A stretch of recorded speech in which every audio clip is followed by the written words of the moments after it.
28শে June জনতার মহাসমুদ্রে রূপ নেবে সোহরাওয়ার্দী উদ্যান, বলেছেন মাওলানা এবিএম জাকারিয়া। বিদেশ যাওয়া নিয়ে বাবার সাথে তর্কাতর্কি, ছুরিকাঘাতে ছেলে নিহত। এদিকে মেয়েকে বিয়ে না দেওয়ার বাবাকে তুলে নিয়ে পিটিয়ে হত্যা। নির্বাচনের রোডম্যাপ ঘোষিত না হলে লন্ডন বৈঠক কোনো অর্থ বহন করবে না। এবং সর্বশেষ জানাবো চুয়াডাঙ্গার ভ্যাপসা গরমে নাকাল জনজীবন। শুনছিলেন সংবাদ শিরোনাম, এবারে বিস্তারিত। 28শে জুন জনতার মহাসমুদ্রে রূপ নেবে সোহরাওয়ার্দী উদ্যান, বলেছেন মাওলানা এবিএম জাকারিয়া। আগামী 28শে জুন ঢাকার ঐতিহাসিক সোহরাওয়ার্দী উদ্যানে পীর সাহেব চরমোনাই মহাসমাবেশ জনতার মহাসমুদ্রে রূপ নেবে বলে জানিয়েছেন ইসলামী আন্দোলন বাংলাদেশের কেন্দ্রীয় মহিলা ও পরিবার কল্যাণ সম্পাদক মাওলানা এবিএম জাকারিয়া। তিনি বলেন, জুলাই ঘোষণা সহ প্রয়োজনীয় সংস্কার শেষ করে নির্বাচনের ব্যবস্থা করতে হবে।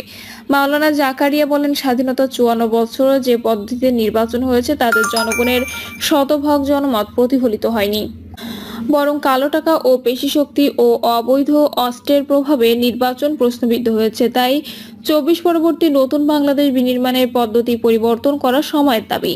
পিআর সিস্টেম বা সংখ্যানুপাতিক পদ্ধতিতে নির্বাচন হলে অবাধ, সুষ্ঠু ও নিরপেক্ষ এবং অংশগ্রহণমূলক নির্বাচন সম্ভব, যাতে জনগণের মতামতের শতভাগ প্রতিফলন হবে। তাই বিশ্বের প্রায় 91টি রাষ্ট্রে এ পদ্ধতি অনুসরণ করা হয়। বিদেশ যাওয়া নিয়ে বাবার সাথে তর্কাতর্কি, ছুরিকাঘাতে ছেলে নিহত। রাজধানীর হাজারীবাগের ঝাউচার আমলা টাওয়ারের গলিতে বিদেশ যাওয়া নিয়ে কথা কাটাকাটির জেরে বাবা জুয়েল রানার ছুরিকাঘাতে ছেলে বাহারুল ইসলাম রাসেল নামে এক যুবক নিহত হয়েছেন। নিহত রাসেলের মামা হুমায়ুন জানান, রাসেলের মা শাহনাজ বেগম জর্ডান প্রবাসী। কথা ছিল ছেলে রাসেলকে কিছুদিনের মধ্যেই জর্ডানে নিয়ে যাবে, এজন্য রাসেলের পাসপোর্ট ও করেছিল, কিন্তু রাসেলের বাবা জুয়েল রানার বিদেশ যেতে চায়। কে আগে যাবে, বাবা না ছেলে, এই বিষয় নিয়ে কথা কাটাকাটি হয় রাসেলের সাথে। কেন জুয়েল রানাকে আগে না নিয়ে ছেলে রাসেলকে আগে নিবে, একথা শুনে রাসেলের বাবা জুয়েল রানা রেগে গিয়ে নিহত রাসেলের মাকে গত 2 দিন আগে মোবাইলে ডিভোর্স দেয়। এতে আরো ক্ষিপ্ত হয়ে যায়। রাতের দিকে হাজারীবাগের বাসায় ফিরে ছেলে রাসেলকে ধারালো ছুরি দিয়ে বুকে আঘাত করে বলতে থাকে, তোর মা আমাকে না নিয়ে তোকে জর্ডানে নিয়ে যাবে, যা তোকে একেবারে পাঠিয়ে দিলাম, এই বলে সে পালিয়ে যায়। পরে রাসেলের মামা ও স্বজনরা বিষয়টি জানতে পেরে মুমূর্ষু অবস্থায় রাসেলকে হাসপাতালে নিয়ে গেলে জরুরি বিভাগের চিকিৎসক জানান রাসেল আর বেঁচে নেই। মেয়েকে বিয়ে না দেওয়ায় বাবাকে তুলে নিয়ে পিটিয়ে হত্যা। বগুড়ায় 14 বছরের শিশু মেয়েকে বিয়ে দিতে রাজি না হওয়ায় শাকির আহমেদ নামে অটোরিকশা ভ্যান চালককে গাড়ি থেকে তুলে নিয়ে পিটিয়ে হত্যা করা হয়েছে। বিকালে শহরের ফুলবাড়ি এলাকায় কোয়ার্তা নদীর নড়াঘাট এলাকায় এ ঘটনা ঘটে। এ নিয়ে গত 24 ঘন্টায় শহরে 2টি নৃশংস হত্যাকাণ্ডের ঘটনা ঘটেছে। স্বজনরা দাবি করেছেন, বিএনপি ক্ষমতায় আসার আগেই নেতাকর্মীরা বাড়াবাড়ি শুরু করেছেন।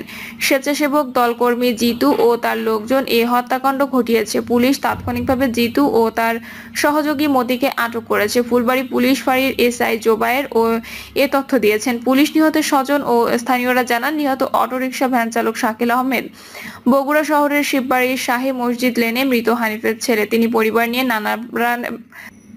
পরিবার নিয়ে রানা নামে এক ব্যক্তির বাড়িতে ভাড়া থাকেন। একই এলাকায় স্বেচ্ছাসেবক দলকর্মী জিতু তার শিশু মেয়েকে বিয়ের প্রস্তাব দেন।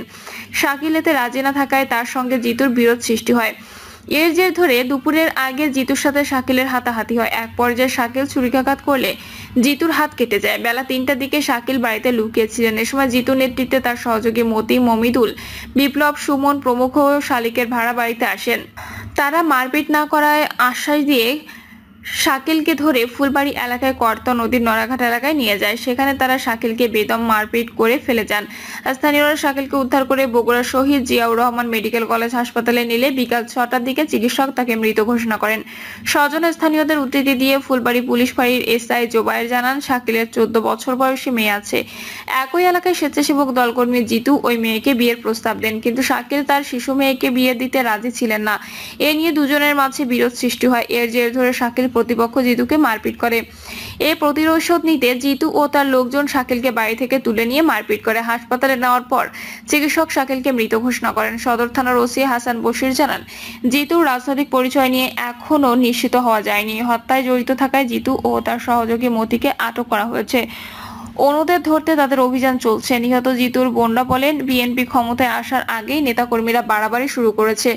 জিতু বাড়ি থেকে তাদের ভাইকে তুলে নিয়ে প্রকাশ্যে পিটিয়ে হত্যা করেছে। তারা সরকারের প্রধান উপদেষ্টা ডক্টর ইউনূসের কাছে এই হত্যাকাণ্ডে জড়িতদের অবিলম্বে গ্রেপ্তার ও তাদের দৃষ্টান্তমূলক শাস্তির দাবি করেছেন।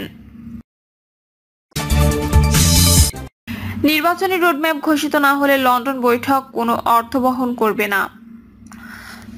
দ্রুত পরিপূর্ণ নির্বাচনী রোডম্যাপ ঘোষিত না হলে লন্ডন বৈঠক কোনো অর্থ বহন করবে না বলে উল্লেখ করেছে বাংলাদেশ ওয়ার্কার্স পার্টি। ওয়ার্কার্স পার্টির পক্ষ থেকে লন্ডনের প্রধান উপদেষ্টা ডক্টর মোহাম্মদ ইউনূস ও বিএনপির ভারপ্রাপ্ত চেয়ারম্যান তারেক রহমানের মধ্যে বৈঠক পরবর্তী বিবৃতির প্রতিক্রিয়ায় কথা বলা হয়। এতে বলা হয়, ডক্টর মোহাম্মদ ইউনূস ও তারেক রহমান লন্ডনে বৈঠকের পর যে যৌথ বিবৃতি দেওয়া হয়েছে তাতে আগামী জাতীয় সংসদ নির্বাচনের সময়টি কখন নিশ্চিত হয়েছে তা পরিষ্কার নয়।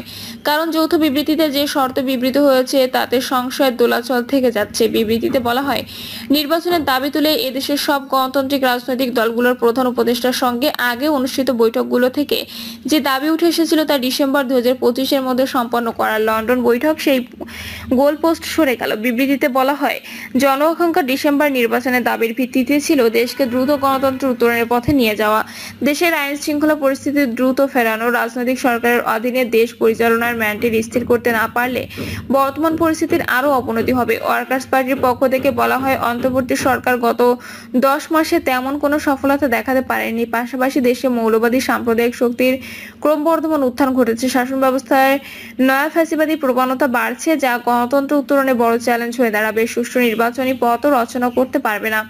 বাংলাদেশের ওয়ার্কার্স পার্টি সহ জনগণ এখনো মনে করে 2025 সালের ডিসেম্বরের মধ্যে দ্রুত নির্বাচনী সময় সামনে রেখে রোডম্যাপ ঘোষণা করে সব নিবন্ধিত রাজনৈতিক দলগুলোকে নির্বাচনী মাঠে নামিয়ে নির্বাচনী অভিযাত্রা শুরু করা ও নির্বাচনী প্রতিশ্রুতির প্রতি জন আস্থা গড়ে তোলা। চুয়াডাঙ্গায় ভ্যাপসা গরমে নাকাল জনজীবন। চুয়াডাঙ্গায় ভ্যাপসা গরমে নাজেহাল হয়ে পড়েছে জনজীবন। কয়েকদিন ধরে উষ্ণতা আর আর্দ্রতার তীব্রতায় যেন হাঁসফাঁস অবস্থা। দিনে সূর্য তেতে উঠছে আর রাতে মিলছে না স্বস্তি। ঈদের পর থেকে মূলত এই তাপপ্রবাহ চলমান। 35 থেকে 38 ডিগ্রি ঘরে তাপমাত্রায় পারদ চড়ছে। তবে বেশি আর্দ্রতা আর গরম অনুভূত হচ্ছে 40 থেকে 42 ডিগ্রির মতো। আর এই কারণে সবচেয়ে বেশি ভুগছেন রিক্সা চালক, ভ্যান চালক, ফল বিক্রেতা ও দিন মজুরা। তবে আবহাওয়ার পূর্বাভাসে আজ থেকে ভারী বৃষ্টিপাতের সম্ভাবনা রয়েছে বলে জানিয়েছে আবহাওয়া অফিস। রিক্সা চালক মনিরুল ইসলাম বলেন, গরমে এত কষ্ট হয় যে মাথা ঘুরে পড়ে যাওয়ার মতো অবস্থা। যাত্রী নাই, আয় নাই, রিক্সায় ছাতা লাগালেও গরমের হাত থেকে বাঁচা যায় না। মিরাজুল ইসলাম বলেন, এই গরমে ঠান্ডা কিছু খাওয়ার মানুষ থাকলে রাস্তায় কেউ আসে না। বেচাকেনা প্রায় বন্ধ। চুয়াডাঙ্গা আবহাওয়া অফিসের জ্যেষ্ঠ পর্যবেক্ষক রকিবুল হাসান জানান, আকাশ আংশিক মেঘাচ্ছন্ন। আজ কালের মধ্যে ভারী বৃষ্টিপাতের সম্ভাবনা রয়েছে। তবে বেশি আর্দ্রতার কারণে গরম আরো বেশি অনুভূত হচ্ছে। চুয়াডাঙ্গা সদর হাসপাতালের medical officer doctor Wahid Mahmud